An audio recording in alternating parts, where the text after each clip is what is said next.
yang disingkat dengan KLPD untuk 50 staf frontliner. Kini saatnya mengevaluasi dampaknya. Selamat pagi Bapak dan teman-teman semua. Hari ini kita akan menyaksikan simulasi rapat evaluasi program pelatihan KLPD di PT Tekno Global.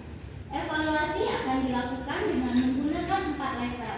Yang pertama reaksi, yang kedua pembelajaran, yang ketiga perilaku, dan yang keempat hasil. Dengan proses evaluasi mengikuti tahapan perencanaan, pengumpulan data, analisis hasil, dan pelaporan serta rekomendasi. Untuk itu, mari kita ikuti jalannya rapat evaluasi ini dari awal sampai akhir. Level 1 reaksi. Level pertama dalam evaluasi pelatihan adalah reaksi. Nah, pada tahap ini kita berfokus untuk mengetahui bagaimana peserta merespon pelatihan yang telah mereka ikuti. Reaksi ini tidak hanya sebatas pertanyaan apakah mereka merasa puas atau tidak, tetapi juga mencakup sejauh mana metode penyampaian materi sesuai dengan harapan, bagaimana pesan mereka terhadap fasilitator, kualitas fasilitas, serta suasana belajar yang tercipta.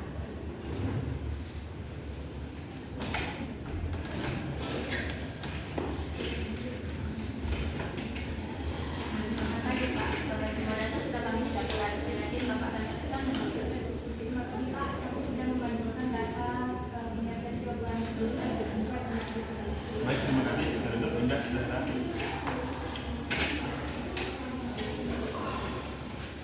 Baik, rapat evaluasi kita mulai. 3 bulan sudah berlalu sejak pelatihan KLPD dilaksanakan. Hari ini kita ingin tahu sejauh mana program ini berdampak. Kita mulai dari reaksi. Apakah peserta puas dengan pelatihan? Tidak. Kamu yang menangani survei kepuasan. Silakan dilaporkan. Baik Pak. Berdasarkan hasil kuesioner yang dikumpulkan setelah pelatihan, 85% peserta menyatakan puas dengan program ini. Mereka menyebut materi sesuai dengan kebutuhan pekerjaan, metode penyampaian interaktif, dan simulasi layanan digital terasa nyata. Ada komentar spesifik dari beberapa peserta yang bilang pelatihan ini membuat saya lebih percaya diri dalam menghadapi pelanggan digital yang sederhana. Saya rasa itu pencapaian yang menggembirakan. Bagus, Indah. 85% adalah angka yang cukup tinggi. Tapi bagaimana dengan 50% lainnya?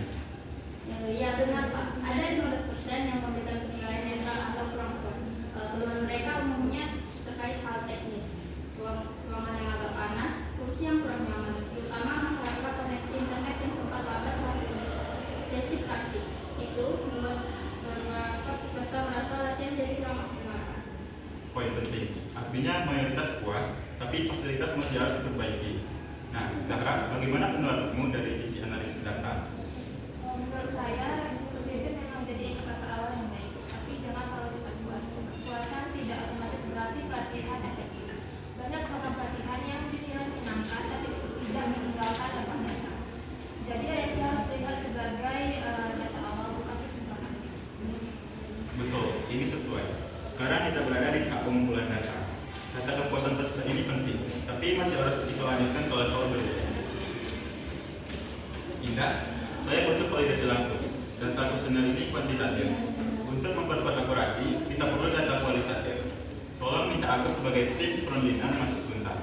Kita perlu mendengar feedback langsung darinya sebagai representasi peserta mengenai kondisi ruangan dan metode penyampaian.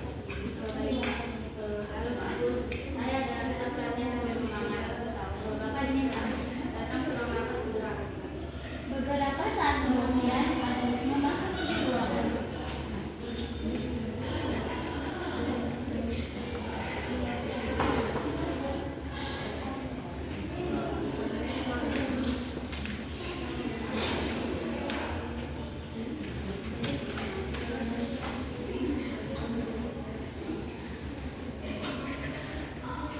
Maaf Pak, saya dipanggil untuk memberikan sedikit feedback langsung terkait pelatihan. Ya, Gus. Kami sedang membahas level reaksi. Bagaimana kesan reaksimu terhadap pelatihan KLPD ini? Kalau dari saya pribadi, pelatihan ini menyenangkan Pak. Saya jadi tahu cara lebih cepat melayani pelanggan lewat aplikasi. Hanya saja, memang internet sempat ganggu waktu itu, tapi overall saya puas. Terima kasih Agus, masukanmu akan kami catat. Nah, begitulah level pertama. Mengukur reaksi peserta, data dikumpulkan, masalah teknis tercatat, dan kepuasan mayoritas teridentifikasi. Ini kita lanjut ke level kedua, yaitu pembelajaran. Level kedua dalam evaluasi pelatihan adalah pembelajaran. Pada tahap ini, fokus utama bukan lagi sekedar kepuasan peserta, melainkan seberapa jauh mereka benar-benar memperoleh pengetahuan baru, keterampilan teknis, serta perubahan sikap setelah mengikuti program pelatihan. Baik, sekarang kita bahas pembelajaran. Apakah peserta benar-benar mendapat pengetahuan, keterampilan, dan sikap baru? Indah, kamu punya data tes dan laporan pelatihan? Iya Pak, sebelum pelatihan rata-rata skor tes kompetensi digital peserta hanya 45. Setelah pelatihan meningkat menjadi 78. Itu kenaikan 33 poin atau sekitar 73%. Selain itu, dari simulasi yang dicoba, peserta bisa menangani konten pelanggan digital 32% lebih cepat dibanding sebelum pelatihan. Dan yang menarik, banyak peserta yang menyatakan sikapnya terhadap pelanggan berubah. Mereka lebih sabar, lebih tenang, dan lebih percaya diri dalam melayani. Bagus, itu data yang jelas. Ada peningkatan signifikan. Jadi, secara pembelajaran, pelatihan memberi dampak positif. Iya, peningkatan ada, tapi saya ingin menyoroti satu hal. Skor rata-rata 78 ini memang naik jauh dari sebelumnya. Tapi apakah standar ini sudah cukup dibanding benchmark industri? Kalau misalnya kita bisa mencapai rata-rata 85, artinya kita masih tertinggal. Jadi analisis harus lebih dalam. Jangan hanya dibuat hingga kenaikan lebih lanjut. Itu betul ya. Tapi ini kan tahap awal. Kalau kita teruskan dengan program lanjutan, angka itu bisa dikejar. Pelatihan ini progres signifikan tetap. Nah, Agus, bagaimana denganmu? Apa kamu merasa ada peningkatan keterampilan setelah pelatihan? Sudah sadar Pak, sebelum pelatihan saya sering bingung kalau ada pelanggan marah dalam chat. Karena saya baru terlalu lama atau salah pilih kata. Setelah ikut sesi simulasi, saya jadi lebih percaya diri. Bahkan minggu lalu saya bisa menyelesaikan komplain pelanggan hanya dengan waktu 3 menit. Menurut saya, pelatihan ini benar-benar mengubah cara saya melayani. Baik, kita catat. Pembelajaran meningkat, tapi perlu strategi lanjut untuk mencapai standar lebih tinggi. Nah, jadi data ini bukan hanya angka, tapi bahan evaluasi untuk perencanaan program berikutnya. Nah, level kedua menunjukkan adanya peningkatan pembelajaran. Peserta mendapat ilmu, keterampilan, bahkan sikap baru. Namun, analisis kritis tetap perlu dilakukan agar hasil benar-benar sejalan dengan kebutuhan bisnis. Level 3, perilaku. Level ketiga dalam evaluasi pelatihan adalah perilaku. Nah, pada tahap ini, fokus utama bukan lagi pada apa yang dipelajari di ruang kelas, melainkan pada implementasi nyata di tempat kerja. Pertanyaan kuncinya adalah, apakah peserta benar-benar menerapkan keterampilan baru, pengetahuan, dan sikap yang diperoleh selama pelatihan dalam pekerjaan sehari-hari? Baik, sekarang kita membahas perilaku. Apakah peserta benar-benar menerapkan apa yang dipelajari di tempat kerja? Zahra, kamu yang mengumpulkan laporan supervisor. Silakan dipaparkan. Dari hasil observasi 3 bulan terakhir, 65% peserta konsisten menerapkan keterampilan baru. Mereka lebih cepat merespon chat pelanggan, lebih sopan dalam berkomunikasi, dan mampu menyelesaikan masalah lebih efisien. Namun 35% lainnya masih menggunakan cara lama. Sebagian karena resistensi, merasa lebih nyaman dengan pola lama. Sebagian lagi karena kurang percaya diri dengan sistem digital. Jadi ada kesenjangan penerapan di lapangan. Menurut saya itu wajar banget.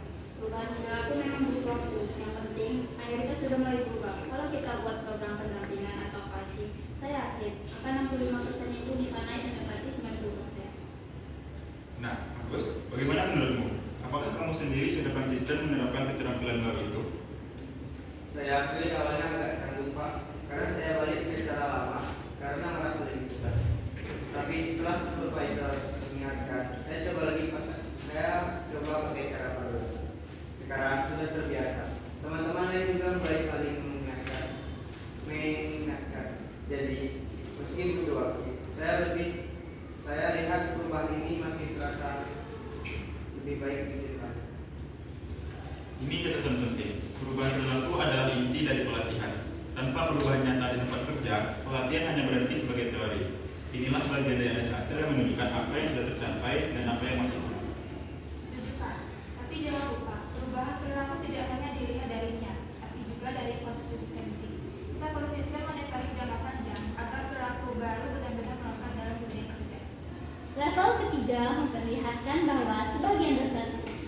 berubah perilakunya.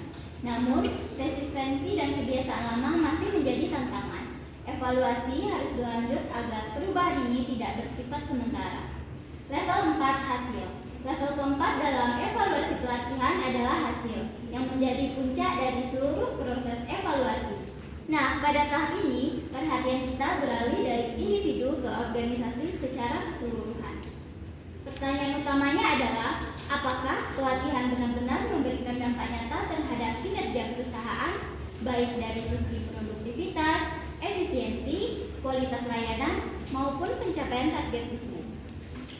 Nah, data 3 bulan terakhir menunjukkan kepuasan pelanggan naik dari 72% menjadi 83%. Rata-rata waktu respon turun dari 8 menit menjadi 8 menit. Dan tingkat loyalitas pelanggan meningkat 10%. Bahkan revenue dari kanal digital bertambah 7%. Luar biasa, itu artinya pelatihan ini benar-benar berhasil, Pak. Saya bangga karena simulasi layanan digital yang kami rancang ternyata berkontribusi nyata. Baik. Agus, bagaimana pengamatan langsung di lapangan? Saya merasakannya Pak. Dulu pelanggan sering marah karena balasan chat saya lama. Sekarang mereka bilang respon saya sebulan. Bahkan ada yang bilang akan tetap memakai layanan digital. Jadi hasil positif ini benar-benar terasa di kerja saya sampai. Baik Agus, terima kasih atas dukungan yang telah kamu lakukan sebagai representasi peserta. Sekarang kamu dipersilakan untuk menyampaikan ruang.